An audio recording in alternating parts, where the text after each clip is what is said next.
you by Viva Concerts and Events. Fantaseryeng Mutya, isa-isa nang hinarap ang mga intriga tungkol sa kanila. Sa darating na Lunes, isa na namang fantaserye ang tiyak na susubaybayan ng mga kapamilya, ang Mutya. Kaninang hapon, formal nang ipinakilala sa press ang buong cast ng teleserye. Pagbibidahan ito ng upcoming child superstar ng bayan, ABS-CBN's newest discovery na si Mutya or Kia. Una nang gumanap na batang Jessie Mendiola si Mutya sa afternoon seryeng Sabel. Makakasama rin ni Mutya sa seryeng ito ang mga most in-demand names in primetime TV. Isa na rito ang nagbabalik kapamilyang si Alfred Vargas. I am very happy to be here. Mutya is about family. It's about the sadness of being alone, kung gaano ka-importante yung pamilya. Meanwhile, isang matinding pagsubok ang hinaharap ngayon ng aktor sa kanyang personal na buhay. Ang pagkamatay ng kanyang ama kamakailan lang dahil sa cardiac arrest.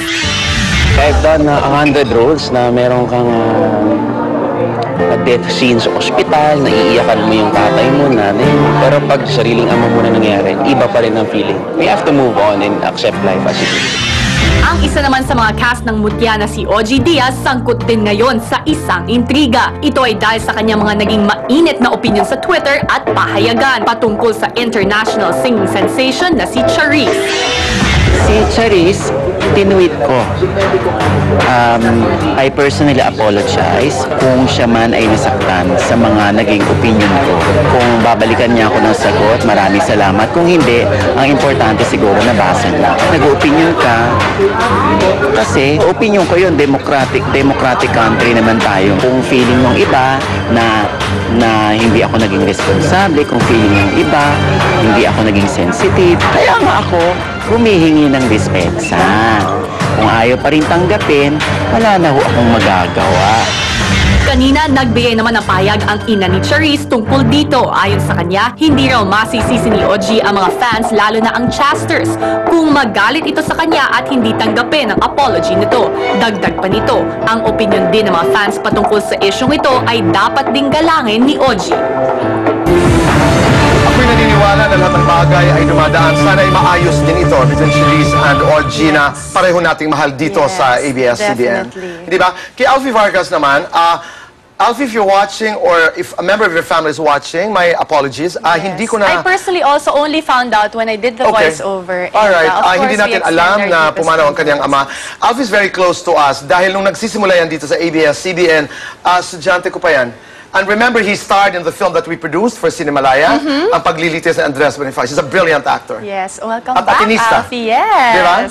Okay, alright. Yeah. Mula sa isang seryeng pinagbidahan ng super cute na si Mutya, ito naman ang isa pang cute na nagsa-celebrate ng kanyang birthday, si Cyril Manabat. And since it's her birthday, syempre, sunod-sunod ang sorpresang dumating para sa kanya. Happy birthday, Cyril! Now na. Cyril Manabat, overwhelmed sa mga natanggap na sorpresa for her birthday. Kahanga-hanga ang ipinapakitang love and dedication ni Cyril sa kanyang mga ginagawang projects. Kaya naman ang mga kapamilya niya, sinigurado na gawing espesyal ang kanyang 7th birthday. Ang mga kasamahan ni Cyril sa teleserye Noah, naghanda ng special gifts. Ito rin po, binigay nila sa akin to ni Chang Mei. Ng PM po namin. Ito naman po, bigay po ng lahat ng produkto. Hello Kitty po siya. Ng Noah family. Mahilig ka ba sa Hello Kitty? Opo, collection ko po. Easy dyan. Anong regalo sa'yo? Regalo po niya sa akin, wala pa po. Pero sa Christmas po, ang regalo niya sa akin, malaking bear. Hindi naman nagpahuli ang SCQ family na bigyan ng surprise birthday bash ang kanilang kitty host. 5, 4, 3, 2, action! Grabe, pati ako napaiyak. Happy birthday to you! Ang cute na si Clarence. Very shy nang bigyan ng birthday kiss si Cyril. Siyempre, hindi rin nagpatalo ang co-host ni Cyril na si Bugoy Carino. More projects and stay pretty. Yeah!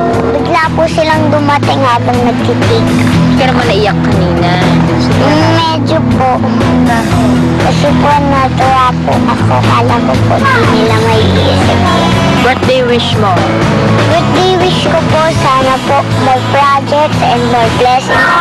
Talaga namang super enjoy si Cyril sa kanyang pag-aartista, lalo pa nang masubukan niya ang hosting at masamahan ng mga aspiring kitty superstars sa kanilang journey.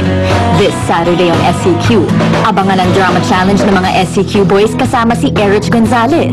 Sa Sabado na rin malalaman kung sino sa mga boys ang pasok sa Final 3 who will make it to the magic circle of 6.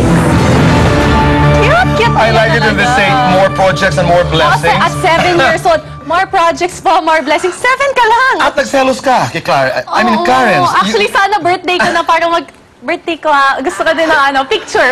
At saka, Oo, merong, Clarence. ito naman may acting exercise with Erich. Naalala ko naman nung panahon nila Erich, when they used to do acting SCQ. exercises with movie stars. Yes, Star Circle Quest. So, umiikot talaga. It's a Yes, cycle, ang ika galing nga. talaga. But congratulations to the Star Circle Quest kids. Okay, next mga kaibigan, Chris Aquino, Jaja Padilla, Lucy Torres Gomez at Liz Uy. Sama-samang nagbonding sa Bali, Indonesia. At Precious Lara Higaman engaged na raw sa boyfriend na si Wow. Marco Alcaraz. The sweet details of their engagement abangan sa pagbabalik ng SME.